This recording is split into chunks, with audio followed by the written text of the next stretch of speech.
Épître aux Galates chapitre 1. Paul, apôtre, non de la part des hommes, ni par un homme, mais par Jésus-Christ et Dieu le Père qui l'a ressuscité des morts. Et tous les frères qui sont avec moi, aux églises de la Galatie.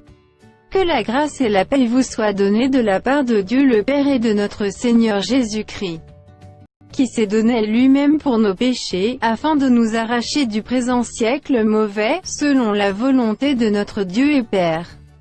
À qui soit la gloire au siècle des siècles. Amen. Je m'étonne que vous vous détourniez si promptement de celui qui vous a appelé par la grâce de Christ, pour passer à un autre évangile. Non pas qu'il y ait un autre évangile, mais il y a des gens qui vous troublent et qui veulent renverser l'évangile de Christ. Mais quand nous-mêmes, quand un ange du ciel annoncerait un autre évangile que celui que nous vous avons prêché, qu'il soit anathème. Nous l'avons dit précédemment, et je le répète à cette heure, si quelqu'un vous annonce un autre évangile que celui que vous avez reçu, qu'il soit anathème. Et maintenant, est-ce la faveur des hommes que je désire, ou celle de Dieu? Est-ce que je cherche à plaire aux hommes? Si je plaisais encore aux hommes, je ne serais pas serviteur de Christ. Je vous déclare, frères, que l'évangile qui a été annoncé par moi n'est pas de l'homme. Car je ne l'ai ni reçu ni appris d'un homme, mais par une révélation de Jésus-Christ. Vous avez su, en effet, quelle était autrefois ma conduite dans le judaïsme, comment je persécutais à outrance et ravageais l'Église de Dieu.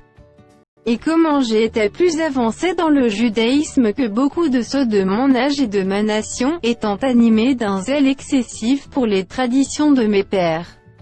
Mais, lorsqu'il plut à celui qui m'avait mis à part dès le sein de ma mère, et qui m'a appelé par sa grâce, de révéler en moi son Fils, afin que je l'annonçasse parmi les païens, aussitôt, je ne consultai ni la chair ni le sang.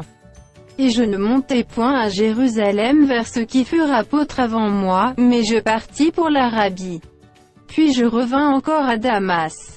3 ans plus tard, je montai à Jérusalem pour faire la connaissance de Céphas, et je demeurai 15 jours chez lui.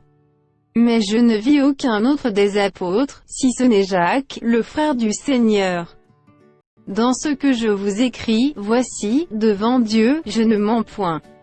J'allais ensuite dans les contrées de la Syrie et de la Cilicie. Or, j'étais inconnu de visage aux églises de Judée qui sont en Christ. Seulement, elles avaient entendu dire, celui qui autrefois nous persécutait annonce maintenant la foi qu'il s'efforçait alors de détruire. Et elles glorifiaient Dieu à mon sujet.